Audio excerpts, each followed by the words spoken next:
Eu queria que vocês aguçassem bem o ouvido, prestassem bastante atenção no que eu vou falar aqui. Em primeiro lugar, eu quero deixar aqui o meu repúdio ao presidente Lula, que fez o Brasil ser vergonha no mundo inteiro. A fala dele não representa o povo brasileiro. O único presidente de um país democrático que recebeu elogio de terroristas assassinos do Hamas. Que vergonha! Agora, a partir de agora, por favor, por favor, eu vou pedir, eu sei, o povo é animado, eu peço para não haver repercussão de nenhuma palavra. É muito sério o que eu vou fazer aqui e vou falar. Por favor, por favor, por favor, escute-me, por favor. Eu não vim aqui atacar Supremo Tribunal Federal, porque quando você ataca uma instituição, você é contra a República e o Estado Democrático de Direito. Mas eu vim fazer aqui, eu vou mostrar para vocês a engenharia do mal para querer prender Jair Messias Bolsonaro. A engenharia do mal para tirar o Estado Democrático de Direito. Eu vou mostrar fatos. Preste atenção, muita atenção. 7 de setembro de 2021, eu estava aqui com o presidente no trio elétrico. Eu fui o penúltimo a falar e o presidente o último. Me lembro que o presidente, no 7 de setembro de 21, botou para quebrar em cima do ministro Alexandre de Moraes. Escutem, todo mundo em volta do presidente achava que a partir daquela fala dele, se Alexandre de Moraes tentasse interferir no executivo, ele ia invocar o artigo 142 da Constituição, estou falando de Constituição, para não permitir intromissão no executivo.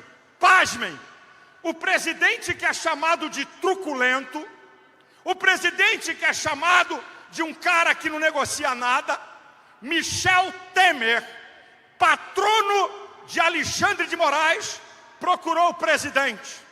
O presidente atendeu, falou pelo telefone com Alexandre de Moraes e o presidente cedeu e apaziguou. Todos nós ficamos admirados e eu disse para ele: caramba, nós não esperávamos isso. O presidente, na linguagem popular, fumou o cachimbo da paz. Agora, eu vou correr com a história. 2022, Alexandre de Moraes assume o Tribunal Superior Eleitoral. E pasmem, uma resolução do TSE contra a lei eleitoral deu todo o poder ao ministro Alexandre de Moraes. Agora escutem, o Procurador-Geral da República, Dr. Aras, entrou com uma petição no STF para derrubar essa resolução. O STF não aceitou. Todo mundo sabe como é que foi a eleição. Podiam chamar Bolsonaro de genocida, mas não podiam dizer que Lula é ex-presidiário. A eleição acabou. Eu tenho que correr com a história. A eleição acabou. Bolsonaro perdeu. Escutem-me. Silêncio absoluto de Bolsonaro. não atacou ninguém, não reclamou de ninguém, não atacou Alexandre de Moraes, não atacou o Supremo Tribunal Federal. E aí, o presidente do PL, Valdemar da Costa Neto, entra com uma petição no Tribunal Superior Eleitoral, questionando o resultado das urnas. O que acontece? Alexandre de Moraes dá uma multa de deboche, 22 milhões de reais, o número do PL.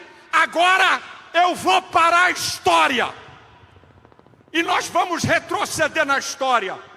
2014, Aécio Neves, do PSDB de Alexandre de Moraes, perdeu a eleição. Dia 30 de outubro de 2014, o PSDB de Alexandre de Moraes entrou com uma ação no TSE, questionando o resultado das eleições e questionando as urnas eletrônicas. Sabe o que aconteceu? Nada. Nada.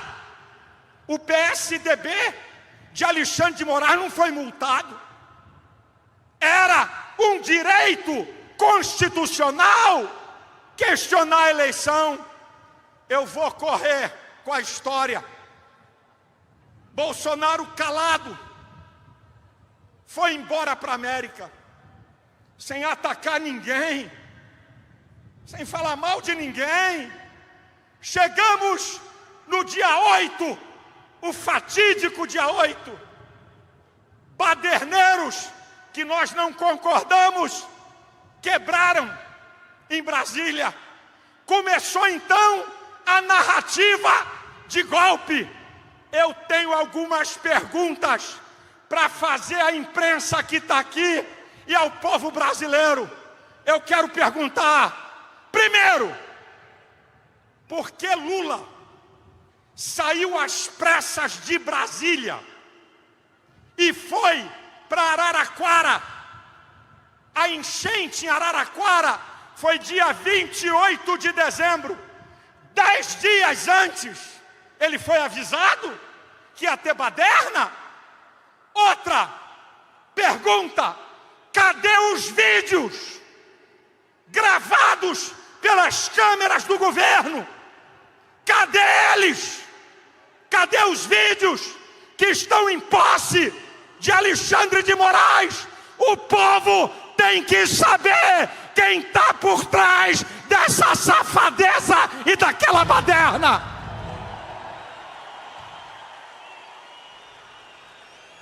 E aí eu digo uma coisa para vocês. O ministro da Justiça, Flávio Dino, assistia da janela, não fez nada. O GSI e a ABIN informaram a Lula.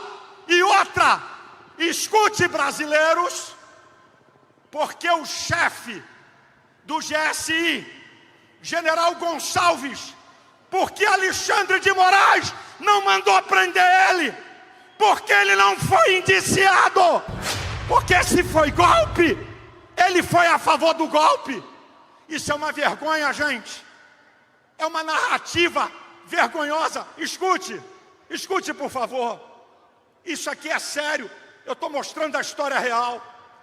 Golpe contra um mandatário tem arma, tem bomba, tem planejamento mau.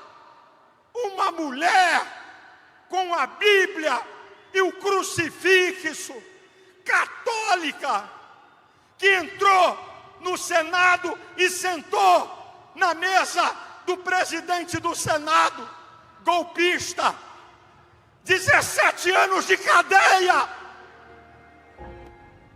O Clesão, membro da minha igreja, trabalhador, foi ver a baderna, foi preso, doente. O procurador pediu a liberação dele. Alexandre de Moraes não deu. Ele morreu. O sangue de Clésio está na mão de Alexandre de Moraes e ele vai dar conta a Deus. Escutem, escutem. Eu volto à história e vocês vão ficar de boca aberta. 2014, o prédio da presidente do STF, Carmen Lúcia, foi pichado. O MST, em uma rede social, disse: fomos nós, não foram chamados de golpistas, não aconteceu nada. Outra, 2014, o deputado Vadir Damus, do PT, disse: tem que fechar o STF, que eu não concordo. Não aconteceu nada com ele. 2006, escutem, o MST invadiu o Congresso Nacional, 24 feridos, um em estado grave. Sabe o que é que eles foram chamados? Manifestantes. 2014, o MST tentou invadir o STF. E deixa eu dizer uma coisa: se não fosse a coragem e o sangue dos policiais da PM de Brasília, ia ter uma carnificina. 30 policiais feridos, 8 em estado grave. Ninguém chamou de golpe, nem de golpista. Manifestantes. 2017, o PT invadiu o Congresso Nacional. Quebra-quebra. Sabe o que eles invadiram? Para derrubar o presidente Temer. Não foram chamados de golpistas, mas de manifestantes. 2017, tacaram fogo no Ministério da Agricultura. Ninguém chamou de golpista. Manifestantes, dona de casa, idosos, jovens, que estavam em frente ao QG do Exército, desde que Bolsonaro perdeu a eleição, sem fazer nada, viraram golpistas. Escute, para você ficar estarrecido. Em junho, por favor, Corpo de Bombeiro, verifique algum problema ali. Ok. Escute isso aqui. Da Repulsa, junho de 2018, José Dirceu, que pegou 30 anos de cadeia por corrupção, a segunda turma do STF liberou. Agora pasmem, preste atenção. Em outubro de 2018, José Dirceu disse: tem que tirar o poder do STF. Olha o que ele fala. Olha, o poder judiciário tem que acabar. Ninguém fez nada. Agora escute aqui, gente. Lula não foi julgado pelo STF porque ele não tinha foro. Ele perdeu na primeira instância, ele perdeu na segunda, ele perdeu na terceira e, pasmem, o Supremo Tribunal Federal não deu habeas corpus a ele. O Supremo Tribunal Federal concordou que ele era corrupto e ladrão. Eu já estou encerrando. Bolsonaro, ele não tem foro no Supremo Tribunal Federal. Ele tinha que ser julgado pelas instâncias. Mas eu estou terminando a minha palavra e quero que vocês pensem, a imprensa pense, deputados, senadores e governadores, Pare para pensar.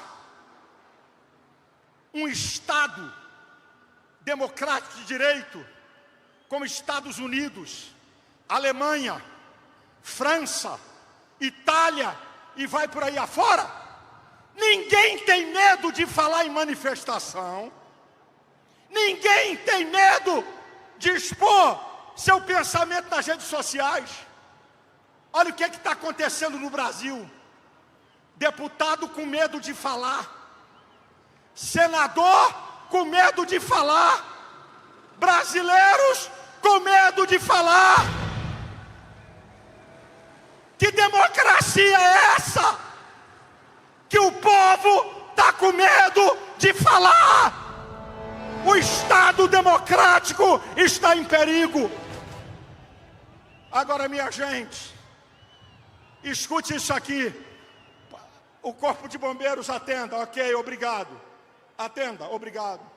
Eu estou encerrando que eu vou fazer uma oração aqui. Escute o final da minha fala. Por favor, isso, obrigado. Já abriram um corredor. Escute. Alexandre de Moraes disse que a extrema-direita tem que ser combatida na América Latina. Como o ministro do STF tem lado? Ele não tem que combater nem a extrema-direita, nem a extrema-esquerda. Ele é guardião da Constituição.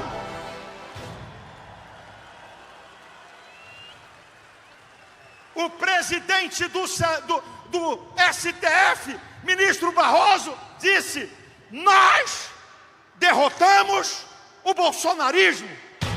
Isso é uma vergonha, é uma afronta ao povo.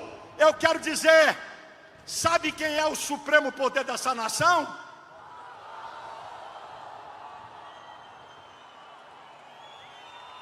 O povo!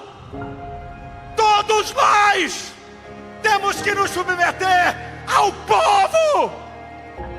Eu vou terminar minha palavra e vou orar. E vou dizer uma coisa para vocês. Toda essa engenharia do mal, toda essa maldade contra Bolsonaro, covarde, ao arrepio da lei e da Constituição. Mas, presidente, você com Deus é maioria sempre. E eu vou dizer uma palavra que eu disse para você algumas vezes no telefone. Eu não desejo isso para você, mas vou te deixar aqui uma palavra. Se eles te prenderem, você vai sair de lá exaltado. Você vai sair de lá exaltado. Se eles te prenderem, não vai ser para a tua destruição, mas para a destruição deles. Você vai sair de lá exaltado. Me perguntaram: pastor, o senhor não tem medo de ser preso? Eu respondo: quem está do lado da verdade, da justiça, defendendo a maior perseguição política da história do país, Messias, Jair Messias Bolsonaro, o maior perseguido político da nossa história. Ter medo de ser preso por defender a sua liberdade e a liberdade do povo brasileiro é honra para mim. É honra para mim. Não tenho medo de ser preso. Vergonha é se calar. Vergonha é se esconder. Vergonha é fugir.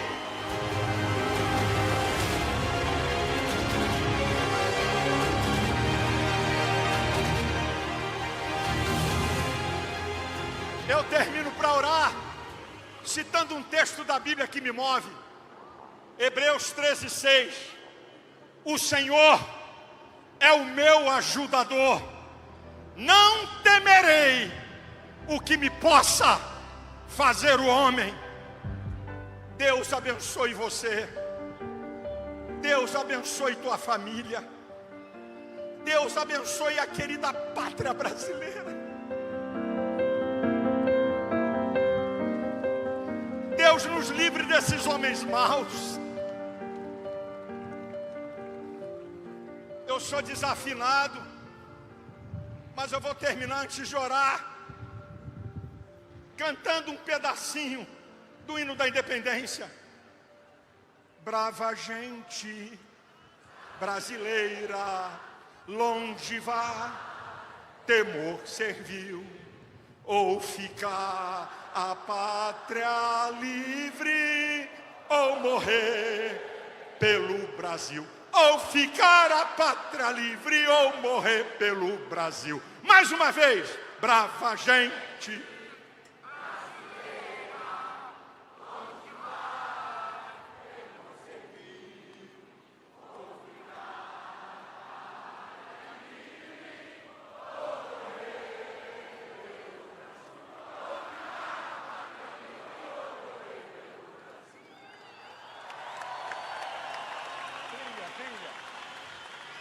Eu vou levantar uma oração e nós vamos ouvir o presidente Bolsonaro. Por favor, se você concordar com a minha oração, quando eu disser amém, dê um amém retumbante. E ore. A maioria aqui são cristãos, respeitando as outras religiões e até quem não tem. Aqui tem muitos católicos que estão aqui. Tem muitos evangélicos aqui. Então eu vou orar. Nosso Deus e nosso Pai, eu estou na Tua presença. Em primeiro lugar, quero pedir perdão pelos meus pecados. Quero pedir perdão pelos pecados da Tua igreja. Eu quero pedir perdão pelos pecados do povo brasileiro. Estende as tuas mãos sobre essa nação, um povo pacífico, um povo alegre, um povo que acredita na família, um povo de ideais de liberdade. Deus, estende as tuas mãos sobre essa nação, livra essa nação de homens maus, injustos, corruptos, perversos.